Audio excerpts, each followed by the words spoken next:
ও বাংলাদেশের সর্বস্তরের জনগণের অংশগ্রহণে ফ্যাসিবাদী রেজিমের বিরুদ্ধে ছাত্র জনতার অভ্যুত্থান সংঘটিত হয়েছে। সহস্রাধিক শহীদ ও আহত ছাত্র জনতার ত্যাগের বিনিময়ে আমরা মুক্ত হয়েছি এবং জনগণের আকাঙ্ক্ষার সরকার গঠিত হয়েছে। এই অভ্যুত্থানের ঘোষিত লক্ষ্য ফ্যাসিবাদী ব্যবস্থার বিলোপ এবং নতুন রাজনৈতিক বন্দোবস্ত এখনো দীর্ঘ রাজনৈতিক ও নীতি নির্ধারণের লড়াই দাবি করে।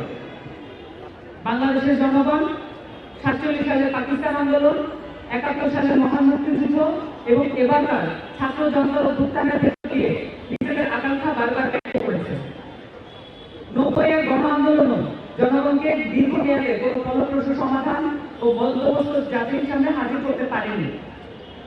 কিন্তু পূর্বেকার লড়াইগুলোর অভিজ্ঞতা আমাদের বলে, যখনই মুক্তিকামী জনতা কোনো একজন ব্যক্তি বা সমষ্টিকে রাষ্ট্র পরিচালনার দায়িত্ব অর্পণ করে, তখনই জনগণের প্রতি দায়িত্বশীলতা ও জবাবদিহিতার ঘাটতি দেখা যায়।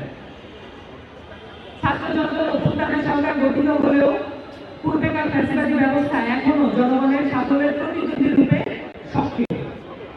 নিপীড়ক রাষ্ট্রযন্ত্রের ধ্বংসাবশেষ প্রতি পদে রাষ্ট্রের পুনর্গঠনকে বাধাগ্রস্ত করছে। ফলে ছাত্র জনতার অভ্যুত্থানের মধ্য দিয়ে রাজপথে নেমে আসা জনতাকে সংগঠিত করা, 8ই আগস্টে গঠিত সরকারকে যুগপৎ সহযোগিতা ও জবাবদিহিতার আওতায় আনা, তদুপরি জনস্বার্থের পক্ষে নীতি নির্ধারণের ভূমিকা রাখার লক্ষ্যে আমরা নাগরিক দায়িত্ব পালনের অঙ্গীকার করছি। আমরা মনে করি ছাত্র জনতার অভ্যুত্থানের সংহতি ও প্রতিরোধের চেতনা বাংলাদেশকে নতুনভাবে গড়ে তোলার শক্তি। এই নতুন রাজনৈতিক জনগোষ্ঠীকে স্থিতিশীল ও শান্তিপূর্ণ রাজনৈতিক বন্দোবস্তের মধ্য দিয়ে পূর্ণ বিজয় অর্জন করতে হবে। গণহত্যাকারীদের যথাযথ বিচার, রাষ্ট্রীয় প্রতিষ্ঠানের পুনর্গঠন, জনস্বার্থের প্রতি সংবেদনশীল নীতি নির্ধারণ নতুন রাজনৈতিক বন্দোবস্তের পূর্ব শর্ত। জাতীয় নাগরিক কমিটি একটি আহ্বায়ক কমিটি গঠনের মাধ্যমে কাজ শুরু করছে। অচিরেই সকল মহানগর, জেলা ও উপজেলা পর্যায়ে ছাত্র জনতার অভ্যুত্থানের অংশগ্রহণকারী সামাজিক, সাংস্কৃতিক ও ধর্মীয় নেতৃত্ব এবং বিভিন্ন শ্রেণী পেশার মানুষের সাথে আমরা আলোচনা করব। তৃণমূল পর্যন্ত এই কমিটির বিস্তৃতি ঘটানোর মাধ্যমে আমরা ছাত্র জনতার অভ্যুত্থানের শক্তিকে সংহত করে বাংলাদেশ রাষ্ট্রকে পুনর্গঠনের লক্ষ্যে কাজ করে যাবে। আহ্বায়ক কমিটির প্রাথমিক কাজ: ছাত্র জনতার অভ্যুত্থানের মধ্য দিয়ে প্রতিফলিত হওয়া সামষ্টিক অভিপ্রায় ও গণতান্ত্রিক আকাঙ্ক্ষাকে সমুন্নত রাখা, ছাত্র জনতার উপর সংঘটিত নির্মম হত্যাযজ্ঞে জড়িতদের বিচারের আওতায় এনে শাস্তি নিশ্চিত করার লক্ষ্যে প্রয়োজনীয় কর্মসূচি গ্রহণ করা,